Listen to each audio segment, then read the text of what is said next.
Hi అండి. అందరికీ నమస్కారం. ఇవాళ నేను గుడికెళ్ళొచ్చేటప్పటికి మా అమ్మాయి పూజ చేసుకుంది. మనకి అన్నయ్యని మర్చిపోయింది పువ్వులు పెట్టడం. కాబట్టి పువ్వులు పెడుతూ ఒక చిన్న మాట చెప్పుకుందాం. శ్రీరాముడు పట్టాభిషేకం జరిగిన తర్వాత ఏంటండి, ఎవరికి ఏం బహుమతులు కావాలో అందరికి అన్నీ ఇచ్చేశారట. చివరికి హనుమంతుల వారు ఒక్కడే మిగిలారంట. అప్పుడు రామచంద్రుల వారు పిలిచి, "హనుమ, నీవొక్కడివే మిగిలావు. నీకేం కావాలి?" అని అడిగారంట. ఎవరు ఏ బహుమతి తీసుకున్నా నాకు బాధ లేదు స్వామి. నాకు మాత్రం ఒక చిన్న పదవి కావాలి అని అడిగారట. అప్పుడు హనుమ, చిటిక వేసే ఉద్యోగం కావాలి స్వామి అన్నారంట.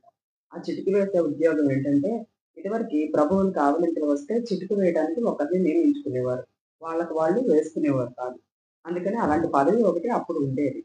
సరే అయితే తీసుకో అన్నారంట స్వామి. అప్పుడు హనుమ, నాకు పరమ సంతోషంగా ఉంది స్వామి అన్నారంట.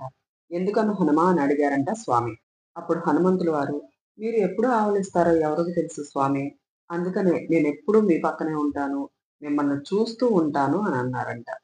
నాకింతకన్నా ఈ జన్మలో కావాల్సింది ఏముంది ప్రభు అని అడిగారంట రాముల వారిని. అందుకేనండి అప్పటినుంచి కూడా శ్రీరామ పట్టాభిషేకం ఫోటోల్లో కానీ, లేదంటే తర్వాత తయారు చేసిన విగ్రహాల్లో కానీ హనుమంతుల వారు స్వామివారిని చూస్తూ నమస్కరిస్తూ ఉంటారనమాట.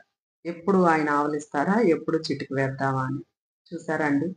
ఇదండి హనుమంతుల వారి భక్తి అంటే. అసలు భక్తి అంటేనే హనుమ, హనుమ అంటేనే భక్తి అండి. అంతటి శ్రద్ధా భక్తులు ఉన్నాయి కాబట్టే హనుమంతుల వారు మనకి విద్య, బుద్ధి, జ్ఞాన ప్రదాతగా ఉన్నారనమాట.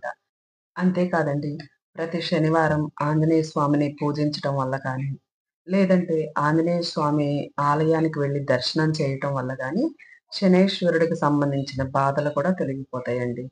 ఆ కథ వేరే ఉంది. మరొకసారి మళ్ళా చెప్పుకుందాం.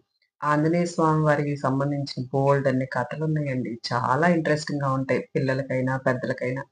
ఇక నేనొచ్చేటప్పటికి మా అమ్మాయి తులసి పూజ చేసుకుంటుంది. ఇక నేను దాన్ని ఒక క్లిప్ వీడియో తీసి లోపలికొచ్చేటప్పటికి మనకి అన్నయ్యకి పూలు పెట్టడం మర్చిపోయిందంట. అన్నీ చేసింది కానీ పాపం. అదండి ఇవాల్టి పూజా విశేషాలు. నేను మరొక మంచి వీడియోతో మళ్ళీ మీ ముందుకొస్తాను. Until then keep watching. Thank you all.